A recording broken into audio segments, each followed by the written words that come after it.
हमने दीपोत्सव का आयोजन किया। दीपोत्सव के आयोजन के पहले लोग हमसे कहते थे ये क्या कर रहे हैं। अयोध्या के बारे में लोगों की धारणाएं अच्छी नहीं बनती थी, लेकिन हमने कहा कि नहीं, अयोध्या हमारी पहचान है।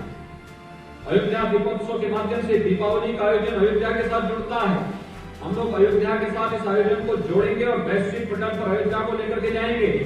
दीपोत्सव का पहला आयोजन 2017 में प्रारंभ हुआ और आज मुझे बताते हुए सुनता है दीपोत्सव का एक भव्य आयोजन दुनिया का एक अपने आप में एक आयोजन, वैश्विक आयोजन बन चुका है। इस आयोजन में साउथ कोरिया की प्रथम महिला 2018 में आई, फिजी की उप प्रधानमंत्री 2019 में आई, 2020 में कोरोना महामारी के कारण हम लोगों ने किसी बाहरी अतिथि को उसमें आमंत्रित नहीं किया, लेकिन आपने देखा होगा आयोजन की भव्यता भव्यता सबने देखी।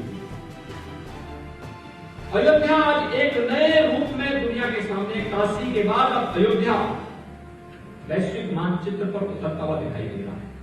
वैश्विक मानचित्र पर काशी की नई पहचान, अयोध्या की नई पहचान, मथुरा, वृंदावन, अभी 22 और 23 तारीख को बरसाना की ब्रह्मोत्सव का कार्यक्रम पूरी भव्यता के साथ होगा। देश और दुनिया का लाखों श्रद्धालु पर्यटक वहां पर आता है। आखिर जब कोई पर्यटक आएगा वहां पर ही वह सामान खरीदेगा, वहां पर जो भी सामग्री है रुकेगा तो मार्केट में भी जाएगा, कुछ ना कुछ खरीदारी करेगा। कोई भोजन लेगा, कोई जलपान लेगा, कोई कपड़ा लेगा, कोई माला लेगा, कोई अन्य सामान खरीदेगा, कुछ ना कुछ खरीदेगा। ये सभी एक दूसरे के साथ जुड़ती हुई दिखाई देती है। चेन, मार्केट की एक चेन बनती है और ये मार्केट की चेन हर एक नागरिक को उसके साथ जोड़ती दिखाई देती है और यही कार्य प्रदेश के अंदर हुआ। आज चित्रकूट में आप जाइए, आज लेविस तीर्थ में आप जाइए, सुख तीर्थ में आप जाइए, हर एक जगह कुछ न कुछ हुआ और ये कार्य हम लोगों ने गोरखपुर में जटाशंकर गुरुद्वारा के लिए भी, मौजेपुर गुरुद्वारा में भी, अन्य धार्मिक स्थलों में भी और कालीबाड़ी के बाबा के यहाँ भी किया था। कालीबाड़ी के मंदिर में भी हम लोगों ने पैसा दिया था, पता नहीं वो पैसा कितना था, वो करोड़ों में कहते हैं, मुझे जानकारी नहीं, वो करोड़ नहीं थे, लाख में था, लेकिन यह है कि कालीबाड़ी के बाबा को बदनाम कर दिया गया। लेकिन कार्य हुआ वहां पर, हर एक जगह कुछ न कुछ कार्य हुआ।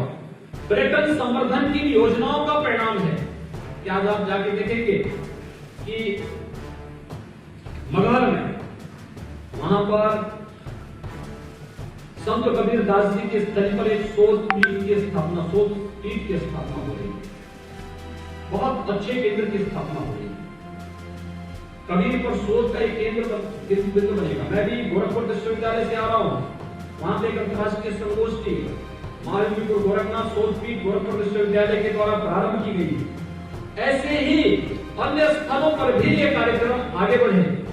ये निरंतर चलिए। काशी हिंदू विश्वविद्यालय में हम लोगों ने वैदिक विज्ञान की एक शोध का केंद्र वहां पर स्थापित किया है, तो तेजी के साथ वहां पे अपना कार्य करना प्रारंभ किया है। पर्यटन संवर्धन के साथ साथ भारत की परंपरा के साथ जुड़े हुए स्थलों के विकास की कार्य योजना को आगे बढ़ाना और सरकार के सकारात्मक रुख ने समाज के हर एक तबके को न केवल आस्था का सम्मान दिया है, बल्कि उसके रोजी रोजगार की व्यवस्था भी इसके माध्यम से की है। और हमारे ये पर्यटन स्थल आस्था के केंद्र बिंदु होने के साथ साथ पर्यटन की संभावनाओं को आगे बढ़ाने और उसके माध्यम से रोजगार सृजन के भी माध्यम बने हैं, जिसमें हम लोगों ने लाखों आजीविका की व्यवस्था भी इसके माध्यम से की है। उत्तर प्रदेश का सौभाग्य है कि उत्तर प्रदेश में हर प्रकार की पर्यटन की व्यापक संभावनाएं हैं। रामायण सर्किट का केंद्र बिंदु उत्तर प्रदेश है, कृष्णा सर्किट का केंद्र बिंदु उत्तर प्रदेश है, बौद्ध सर्किट का केंद्र बिंदु उत्तर प्रदेश है, जैनिक तीर्थ सर्किट का केंद्र बिंदु उत्तर प्रदेश है, आध्यात्मिक सर्किट का केंद्र बिंदु उत्तर प्रदेश है और प्रदेश में शक्ति पीठों की परंपरा भी इस व्यवस्था को आगे बढ़ाता है। हमारे पास इको टूरिज्म की व्यापक संभावनाएं हैं। और इन व्यापक संभावनाओं को आगे बढ़ाने के लिए ही आज प्रदेश सरकार ने व्यापक पैमाने पर अपने कार्यक्रमों को आगे बढ़ाना प्रारंभ किया। जहां से भी जिन मान्य विधायकों के प्रस्ताव आए थे उनको स्वीकृति दी गई है और बाकी जो बचे हुए उनके भी जो प्रस्ताव आएंगे उन्हें प्राथमिकता के आधार पर आगे बढ़ाने का कार्य किया जाएगा।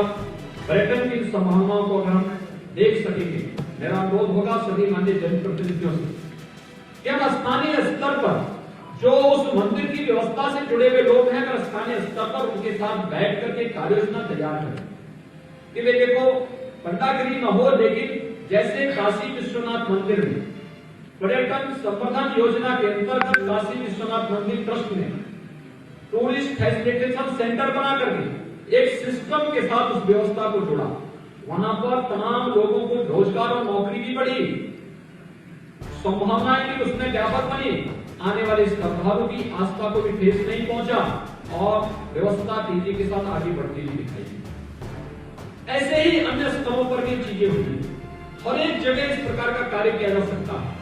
जैसे काशी में मंदिर में चढ़ने वाले पुष्प अब फेंके नहीं जाएंगे, बल्कि उससे इत्र भी बन सकता है, धूप भी बन सकता है, अगरबत्ती भी बन सकती है और जो चीजें वेस्ट में जाएंगी वो कंपोस्ट बन करके खेतों में जाकर के अन्नदाता किसानों की खेतों की अन्न उत्पादन की क्षमता को बढ़ाने में अपना योगदान देगा। ये सभी एक साथ जुड़ करके एक जीवन चक्र की एक चेन बनती हुई दिखाई देती है और ये जीवन चक्र की चेन ही वास्तविक जीवन है और इसी पर हम सबका भविष्य टिका हुआ है। हम सबको इस परंपरा को आगे बढ़ाने का कार्य करना होगा। मुझे प्रसन्नता है कि प्रदेश के अंदर अलग अलग विधानसभा क्षेत्रों में ये सभी कार्य बहुत हमारे विधायकों की रुचि के कारण अच्छे ढंग से आगे बढ़े हैं। गोरखपुर में भी तमाम पर्यटन स्थलों के केंद्र ये विकसित होते हुए दिखाई दे रहे हैं या उनका कार्य प्रारंभ होने जा रहा है।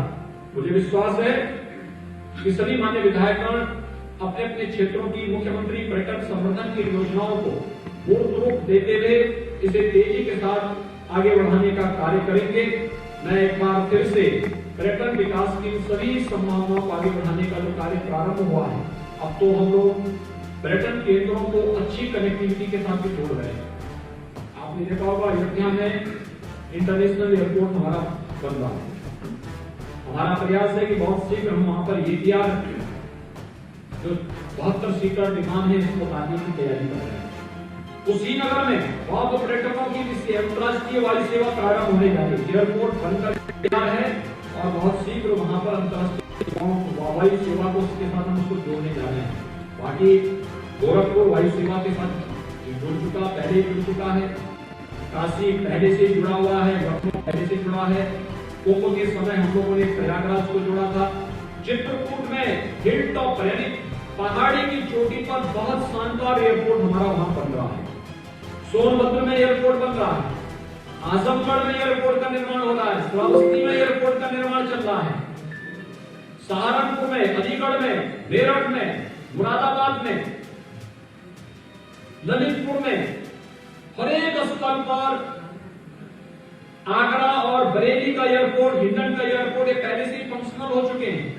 ये सभी युद्ध स्तर पर बढ़ते हुए कार्य और पर्यटन संभावनाओं को आगे बढ़ाने का कार्य इसके माध्यम से किया जा रहा है। मुझे विश्वास है कि सभी जनप्रतिनिधिगण अपने अपने क्षेत्रों में मुख्यमंत्री पर्यटन संवर्धन की इस योजना को मूर्त रूप युद्ध स्तर पर देने में सफल होंगे और उसके माध्यम से पर्यटन की संभावनाओं को आगे बढ़ाने का कार्यक्रम इसके लिए